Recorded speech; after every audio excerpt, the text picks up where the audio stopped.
Palavra de Deus, a palavra viva, a palavra esperando o irmão poderosa, Daniel chegar aqui, eficaz para nossas almas.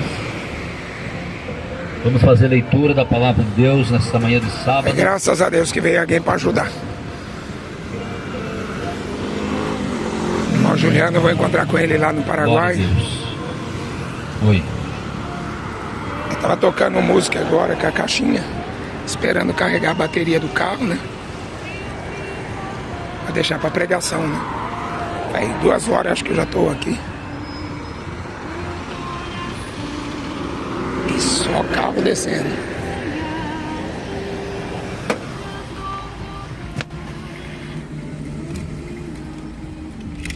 Deixar aqui, né? Evangelho de Jesus Cristo, segundo escreveu o apóstolo João, capítulo de número 8, os versículos de número 30. João, capítulo de número 8, versículo de número 30, a palavra do Senhor nos diz: muitas pessoas que ouviram Jesus dizer estas coisas confiaram nele. Então ele disse: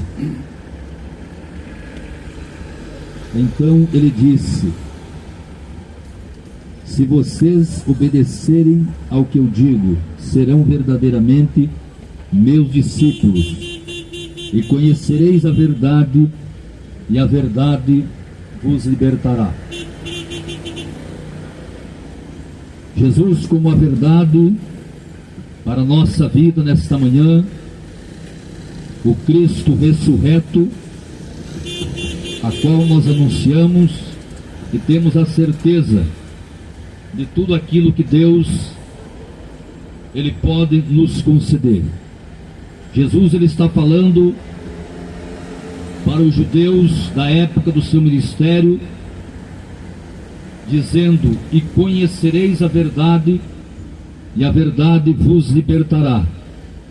Nós sabemos que quando nós conhecemos a verdade, somos livres, somos libertos, somos transformados pelo poder de Deus. A palavra viva, a palavra poderosa que nós anunciamos é que vai nos trazer a libertação, a transformação para nossas vidas. Nesta manhã de sábado, eu tenho certeza, você que está passando por aqui, ouvindo a palavra de Deus, da mesma forma que Jesus, ele falou com os judeus, ele continua nesta manhã falando conosco: e conhecereis a verdade, e a verdade vos libertará. Como que nós conhecemos a verdade? Ou de que forma que nós vamos conhecer a verdade? Através da palavra de Deus. Quando nós lemos as Escrituras Sagradas, nós passamos a conhecer a verdade. A verdade, ela não está num livro, numa revista. A verdade, ela não está num político que nós estamos ouvindo todos os dias. A verdade, ela está na própria palavra. 66 livros sagrados que Deus ele permite ao homem, através do Espírito Santo, escrever e deixar, para que nós podemos, através da palavra, ser livre e ter a libertação. Enquanto nós não conhecermos as Escrituras Sagradas, nós vamos viver seguindo a qualquer vento de doutrina, sem ser livres. Quando nós lemos a palavra, nós encontramos na Bíblia que é pecado e o que não é pecado. A Bíblia diz que nenhum viciado entrará no reino dos céus. E quando nós lemos a palavra de Deus, ela descreve em muitas áreas que nós vivemos, que muitas das vezes nós nos encontramos preso no pecado. E Jesus, ele veio com o objetivo de nos fazer livre através da sua palavra. E conhecereis a verdade, e a verdade vos libertará. Quando nós ouvimos a voz de Deus, muitas das vezes a palavra falando conosco, e muitas das vezes nós dissemos assim: olha, esta palavra eu não gosto.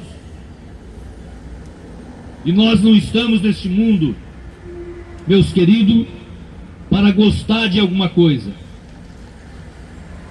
É necessário que nós tenhamos em nós uma aceitação pela palavra.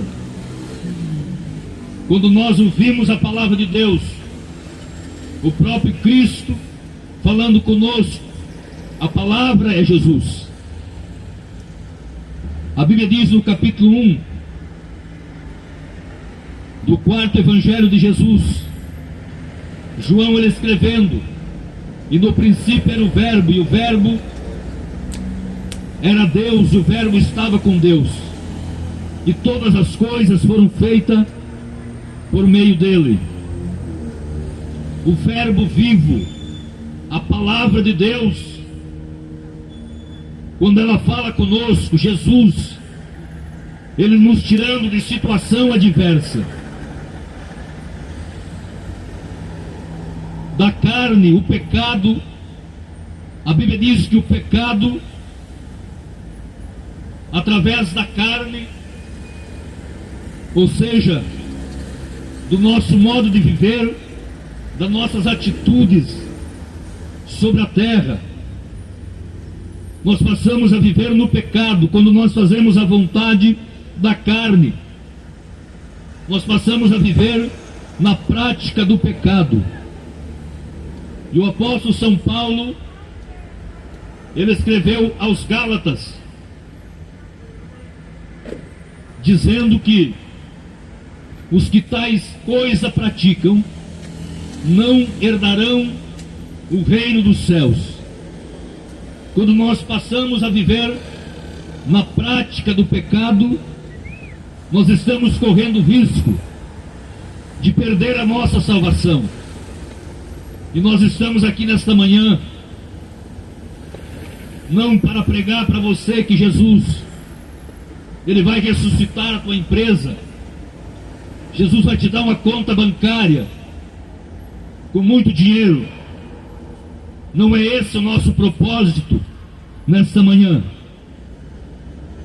O meu propósito particularmente nesta manhã, eu acredito que também o propósito do irmão que está aqui, que viaja o Brasil pregando Cristo,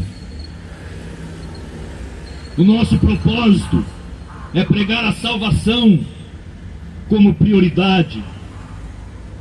Jesus, ele diz no Evangelho de Mateus capítulo 6,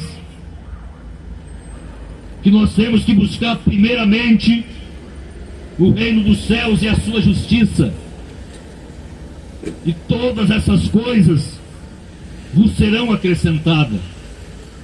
Tem pessoa que ele nem lê a Bíblia, ele já fala de mais coisas, e a Bíblia não diz de mais coisas. Jesus, ele está falando de todas essas coisas vos serão acrescentadas. Quando nós buscamos em primeiro lugar o reino de Deus, o reino dos céus, quando nós passamos a buscar como prioridade as coisas que são do alto, que são de cima, aonde Cristo está, nós podemos perceber os últimos dias, que nós podemos dizer, por que nós dissemos aqui últimos dias? Que nós podemos perceber pela própria natureza, o homem deixando o natural da vida, e como disse Paulo no capítulo 1 de Romanos, muitos deles se inflamando, homem com homem, mulher com mulher, e nós podemos ver que nós estamos dando os últimos passos sobre a face da terra. Estamos vivendo os últimos momentos. E a prioridade é a salvação para a nossa vida. Precisamos, com urgência, escaparmos com a nossa vida. A Bíblia registra uma passagem quando Ló, um sobrinho de Abraão, ele vivia em Sodoma. E a Bíblia diz que Deus, ele já tinha se anojado daquela cidade. O pecado, de uma forma desenfreada, chegou às narinas de Deus. E Deus agora, para resgatar Ló daquela cidade, ele enviou anjos. E a Bíblia diz que Ló, com as filhas, foram tirados à força de dentro de Sodoma, porque eles não queriam sair daquele lugar. Aquele lugar era gostoso. A Bíblia diz que Ló, ele permanecia todos os dias no portão da cidade. Ló era um tipo de pessoa que estava apenas preocupado com vender e comprar, lucrar.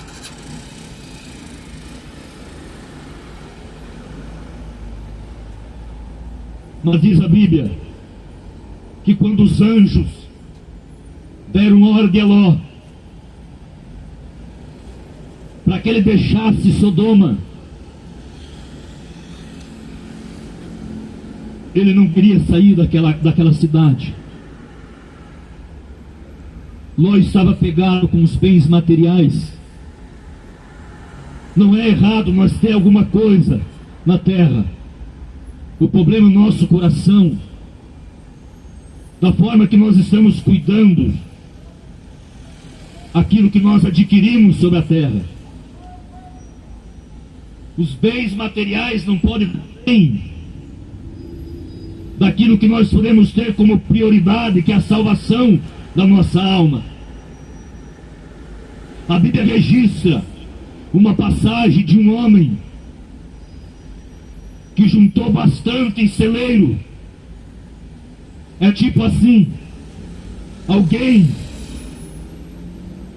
que tem uma conta bancária muito alta, tem um poder aquisitivo elevadíssimo, e diz assim: olha, eu estou tranquilo. E Jesus registra essa passagem de alguém que juntou em celeiro. Infarta-te, minha alma. E a voz veio dizendo: louco, se hoje te pedir a tua alma, para quem será? E eu venho aqui nessa manhã te perguntar: para quem será a tua alma? Qual que é o destino da tua alma nessa manhã?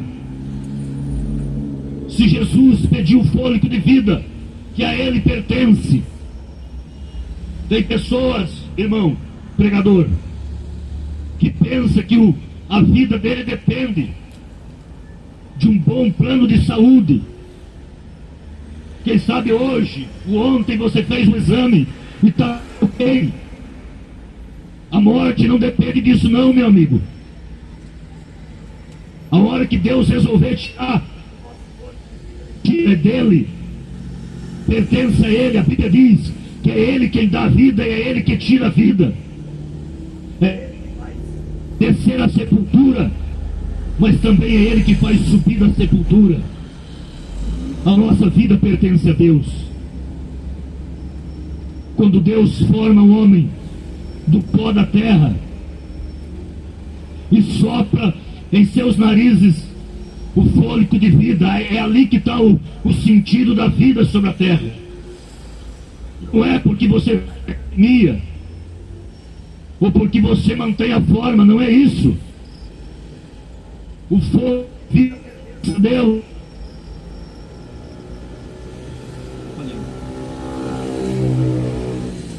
negócio é pilha. Melhor ligar com fio, viu? E se hoje pedir a tua alma, qual será o destino da tua alma? Davi, ele diz no Salmo de número 139: para onde fugirei eu da presença de Deus? Não tem para onde o homem fugir da presença de Deus. A ciência, ela está fazendo de tudo para que o homem venha negar a existência de Deus. Para nós revelarmos a Deus nesta manhã, nós usamos a Bíblia como base acerca da existência do nosso Deus, porque o próprio Jesus disse: examinais as Escrituras, porque nela contém ter a vida eterna, e são as Escrituras que de mim testificam. Mas, meu amigo, quando nós olhamos para uma árvore dessa, nós já podemos revelar a existência de Deus. Como eu disse aqui, nós usamos a Escritura como base de fé e crença que nós temos no Jesus que nós servimos. Mas basta você olhar para uma árvore, nós já vemos a revelação de Deus. O firmamento da terra, o firmamento dos céus, o sol brilhando, o vento soprando, o dia que raiou. E mesmo assim o homem, ele tenta se esconder de Deus, mas não adianta. A Bíblia diz que um dia nós teremos que prestar conta diante de Deus. Todos terão que comparecer à presença de Deus. A Bíblia diz no livro da Revelação, do Apocalipse, capítulo 20, o verso 11: todos terão que comparecer, grandes e pequenos,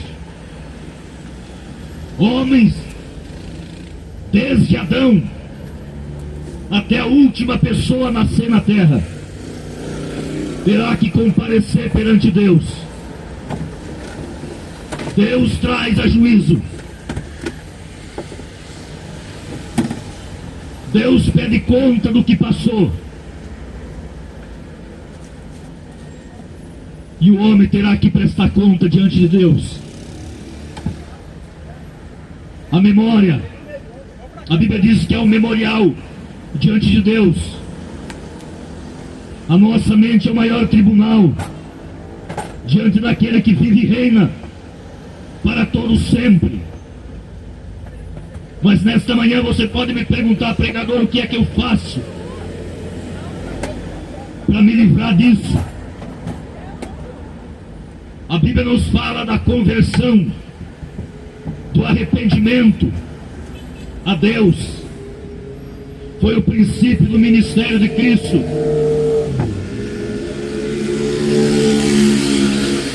Quando Deus ele levanta João, a Bíblia diz que João Batista, ele já veio desde o ventre materno, cheio do Espírito Santo. E a primeira pregação de João não foi lutar por uma conveniência da época.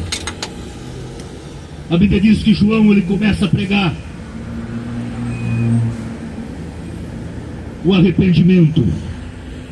Arrependei-vos, convertei-vos e produzam frutos dignos de arrependimento. O primeiro sinal de alguém que se arrepende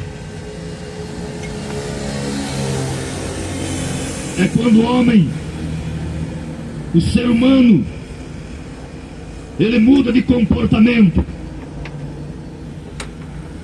O arrependimento nos traz um comportamento ético. A igreja de Cristo sobre a terra, ela tem o seu padrão bíblico. de comportamentos, gestos, atitudes. Nós podemos ver uma grande massa de pessoas que professam a Jesus, mas não tem testemunho, não tem arrependimento, compra e não paga. Pessoas que brigam, lutam por superioridade. Pessoas que querem ter aquilo que Jesus, Ele até mesmo não prometeu para nós, biblicamente falando. Arrependei-vos. Arrependei-vos. O arrependimento, ele nos traz uma garantia. E o arrependimento, ele também nos dá o direito de ser livre. O arrependimento, ele nos traz a absolvição para os nossos pecados. O apóstolo João, ele escreve em uma das suas epístolas, dizendo: filhinhos, não pequeis, mas se pecardes, há um advogado junto ao Pai, Jesus Cristo, o justo. Quando nós olhamos para Jesus como advogado, Ele é um advogado que nos absolve dos nossos erros, dos nossos pecados, das nossas transgressões, dos nossos delitos. João, ele escreve dizendo: filhinhos, não pequeis, mas se pecardes, há um advogado junto ao Pai, Jesus Cristo justo. Ele é o nosso advogado, que vai advogar nossa causa daquilo que nós cometemos. Tem pessoas que pecam e escondem os seus pecados. Tem pessoas que cometem erro e tentam ocultar, colocar debaixo do tapete. Ninguém viu, a liderança não viu, a esposa não viu, o esposo não viu, mas o diabo viu, os demônios viram, Jesus viu. São tipos de situação que nós tentamos ocultar da nossa vida, e vem para nós, e nós colocamos muitas vezes na mente que o passar do tempo faz com que nós esquecemos dos nossos pecados. Tem muitas pessoas que eles pecam, esperam 1 ano, 2 anos, e ele acaba esquecendo. Mas Deus, ele não esquece. E o próprio inferno, os demônios e Satanás, ele não esquece. O diabo quer que nós esquecemos daquilo que nós cometemos e não confessamos perante a Cristo. Mas João, ele escreve dizendo aqui que quando nós confessamos, Jesus, ele se apresenta como advogado para nos absolver, para nos fazer livre. Há um provérbio que diz, Provérbios 28:13, aquele que encobre as suas transgressões, os seus pecados, nunca prosperará, mas aquele que confessa e deixa, alcançará misericórdia. Aquele que encobre os seus pecados nunca prosperará. Aqui está o segredo também da prosperidade, que muitas das vezes nós buscamos. Prosperidade à luz da Bíblia, e a prosperidade em Deus não é bastante dinheiro, porque muitas das vezes o dinheiro faz com que nós se tornamos prisioneiros do dinheiro. Mas a prosperidade de Deus é algo que nos mantém livre, e nós permanecemos como adorador na presença de Deus. Aquele que encobre as suas transgressões nunca prosperará. Mas ao que confessa e deixa, alcança misericórdia. Pregador, o que é misericórdia? Misericórdia é um favor imerecível de Deus. Misericórdia é aquilo que nós alcançamos de Deus,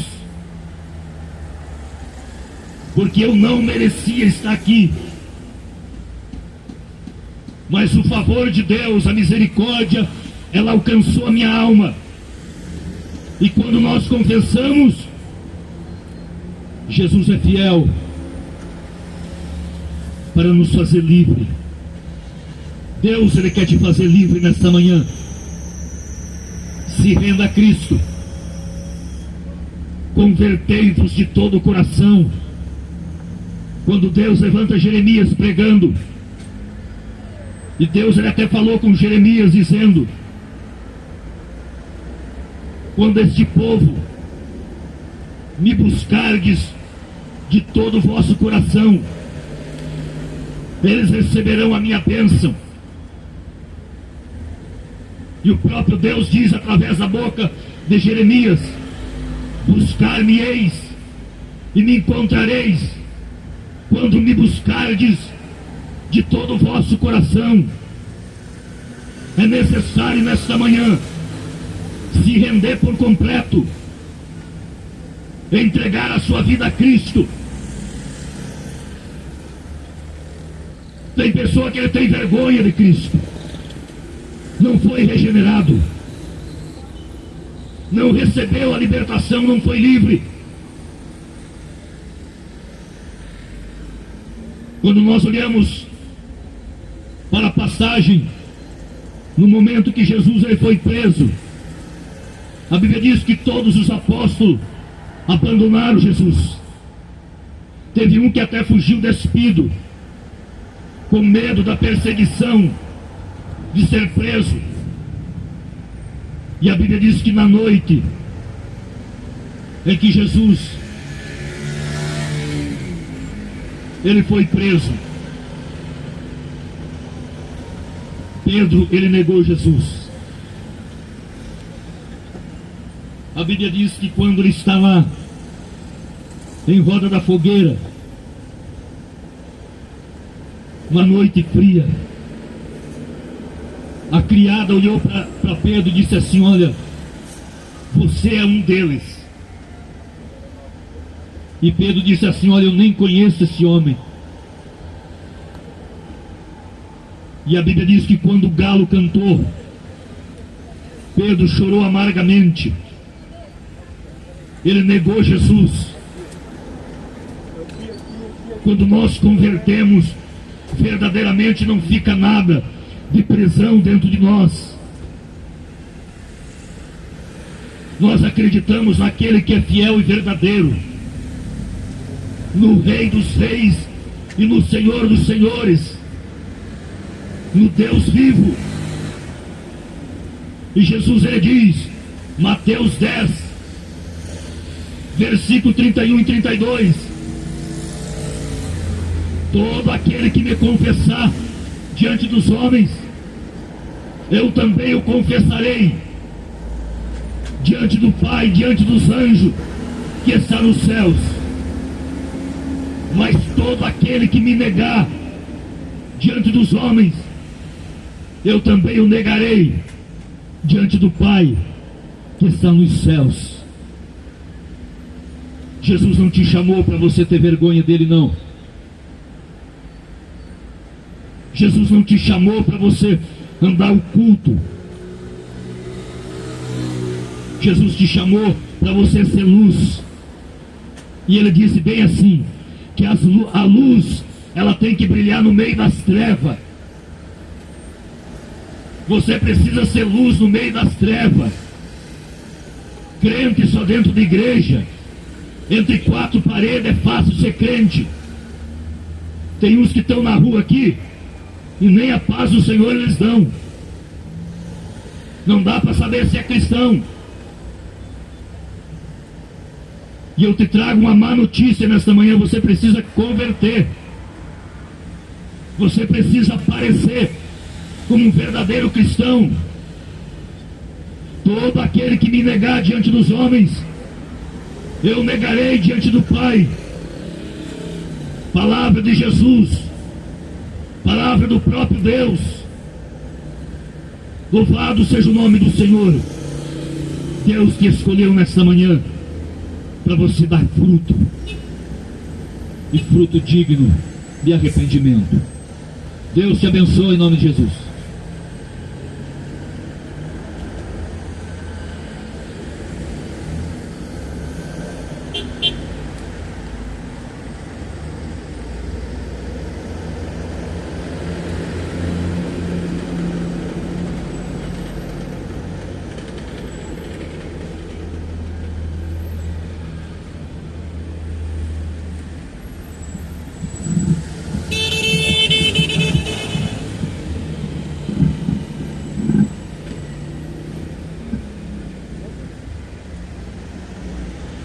Jesus disse: as minhas ovelhas, elas ouvem a minha voz e elas me seguem.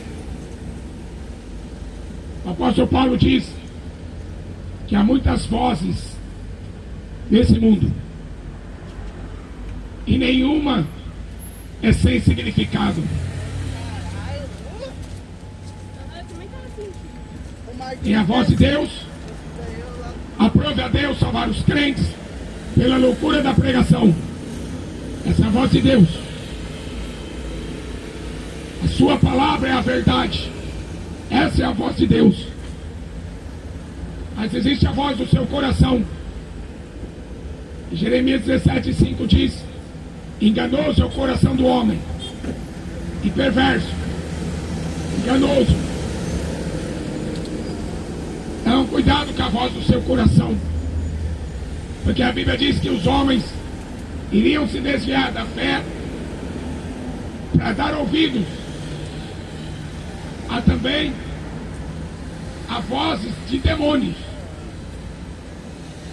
Por isso que a Bíblia diz: guarda o teu coração, deles procedem a saída da vida e da morte. E também cuidado, o diabo, vosso adversário, anda ao derredor bramando como leão e buscando a quem possa tragar. Cuidado com as vozes que você escuta no mundo. Voz de funk vai te levar para o inferno. Essa voz aí de rock and roll te levar para o abismo. A única voz que você pode confiar é aquela que vem do céu. É a única.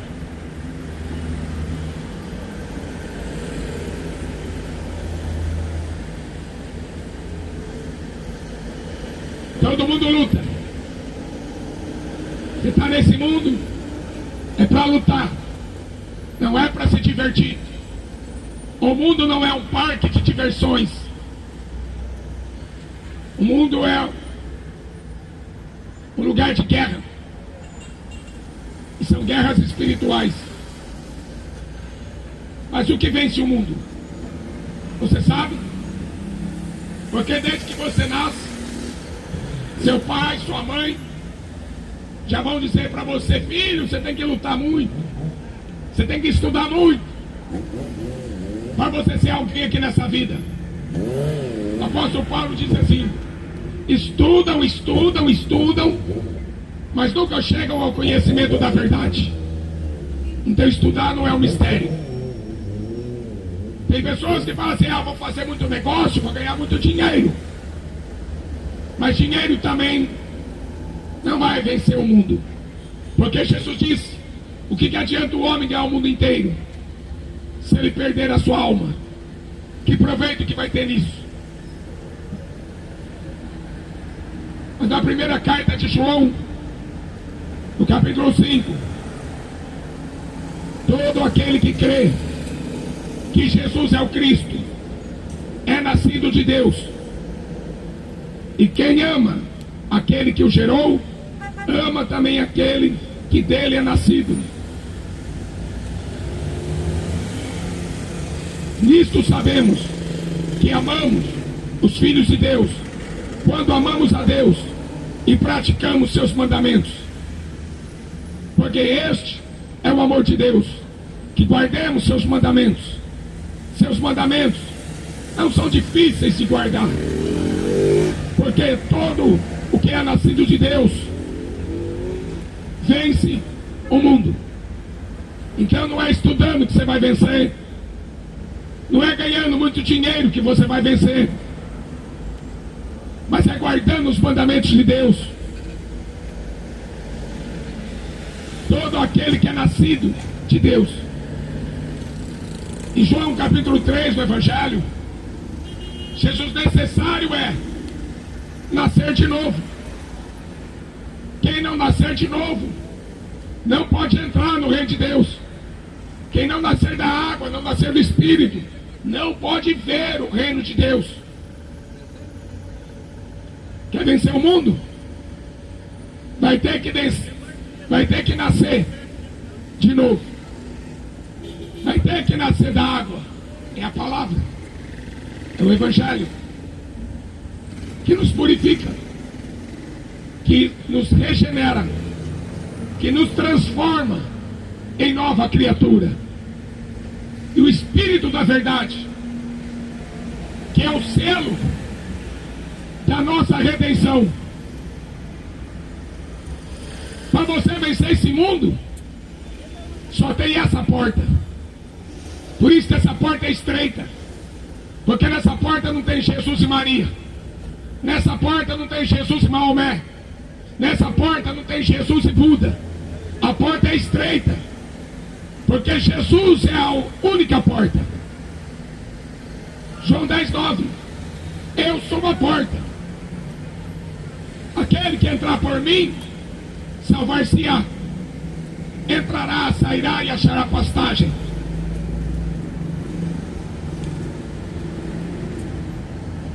Todo aquele que é nascido de Deus vence o mundo. E esta é a vitória que vence o mundo: a nossa fé. Jesus falou assim: ô geração incrédula, até quando eu estarei com vocês e terei que suportá-los? Até Pedro foi questionado por Jesus uma vez. Jesus estava andando sobre o mar da Galileia, sobre as águas, e eles ficaram assustados, os discípulos do barco. Pensaram que era um fantasma. De noite, alguém andando em cima da água. Pensaram ser um fantasma, um demônio. Mas Jesus falou assim: não temas, sou eu. Então Pedro falou: se é o Senhor mesmo, então eu quero ir até aí.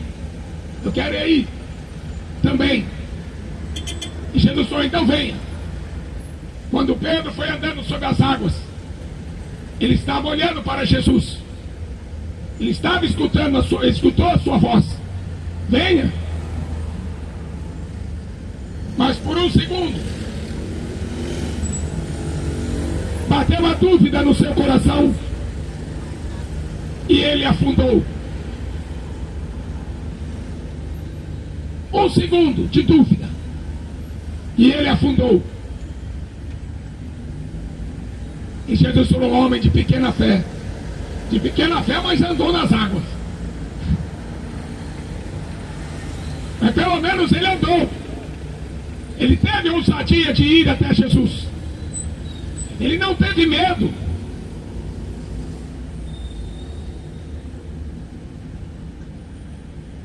Seus mandamentos não são difíceis de guardar. Difícil é para o homem viver à base de uísque. Todo dia tem que tomar cachaça. Difícil é o ser humano tem que ficar usando cocaína, maconha todo dia. Difícil é o ser humano não conseguir se relacionar com o teu próximo. Só tem ódio. Trair a esposa, viver em prostituição. Isso é difícil. Difícil é o homem permanecer no pecado. Por isso que estão aí cometendo suicídio, se drogando. Agora andar com Deus. a Deus, Senhor teu Deus, de todo o teu coração, de toda a tua alma e de toda a tua força, e ame ao teu próximo como a ti mesmo. Não é um dando tiro no outro. Ah, já está indo lá comprar uma arma. Ah, se alguém me assaltar eu mato. Se você andar com Deus, ninguém vai te assaltar não. Maior o que está em nós do que o que está no mundo. Aquele que é nascido de Deus, a Bíblia diz, o diabo não toca.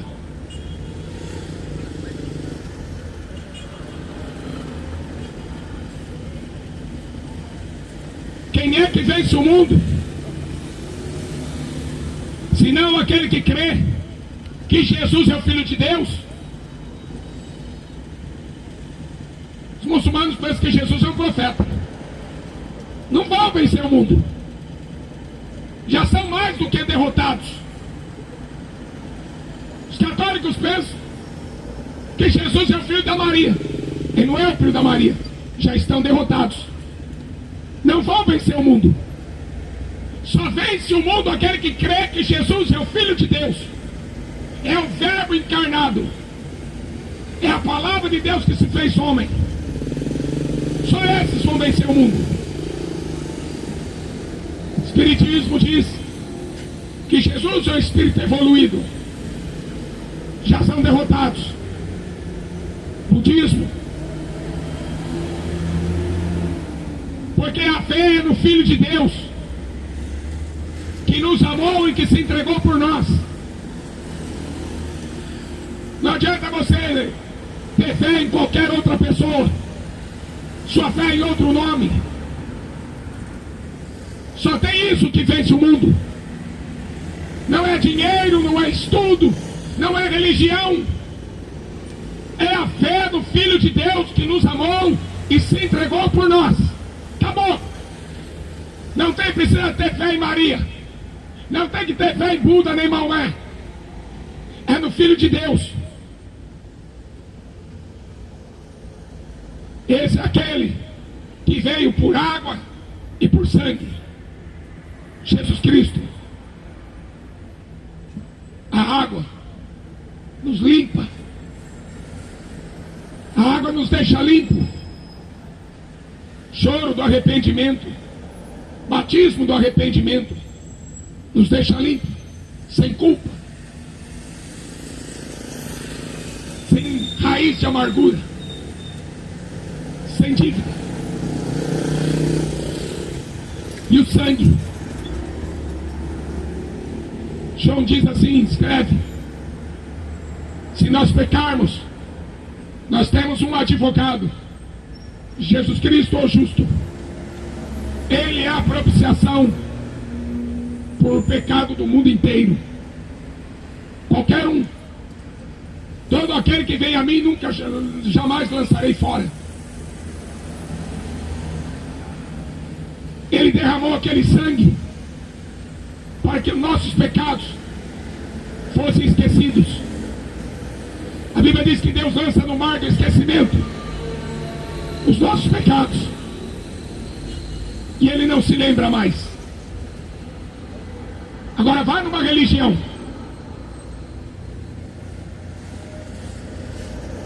vai procurar uma religião que perdoa pecado. Não existe. Você vai ter que pagar para o padre fazer uma missa de 7º dia. Você vai ter que ficar rezando para morto, para ver se alguém vai sair lá do inferno. Mas com Jesus é diferente. Tudo é de graça. Aí o mundo está pensando que é um parque de diversão. Por isso que o mundo está aí atrás desses monstrinhos, desses demônios aí do ônibus. Está pensando que o mundo é um parque de diversão. Isso aqui é uma luta. E é guerra contra demônios.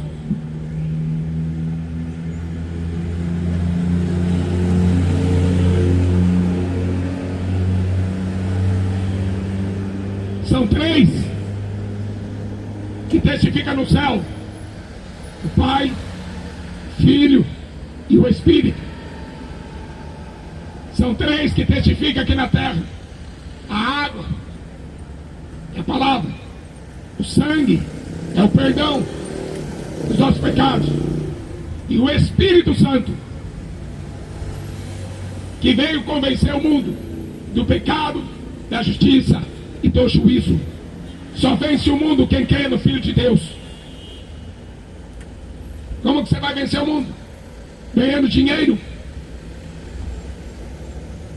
Coitado, é um pobre miserável. É mais do que isso, é um desgraçado, diz a Bíblia. Se a tua confiança é o dinheiro,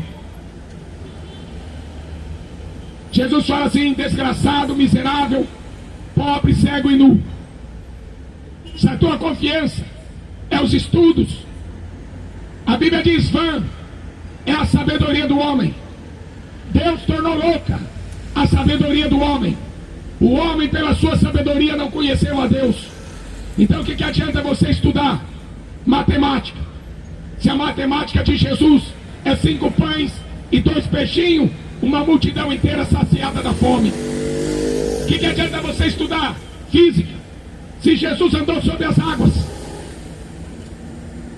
O que adianta você estudar medicina? Jesus ressuscitou Lázaro, morto depois de 4 dias. E Ele é o mesmo. E Ele habita em nós, para a glória de Deus Pai.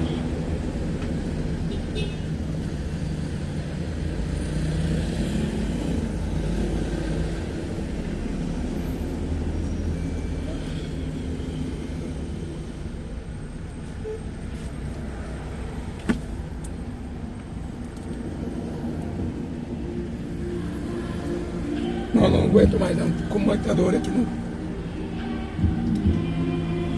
sei lá, na costela, de tanto falar. Amém? Vou lá pro Paraguai lá, ver se encontro com o irmão Juliano, pra gente pregar mais um pouco lá. Deus abençoe em nome de Jesus.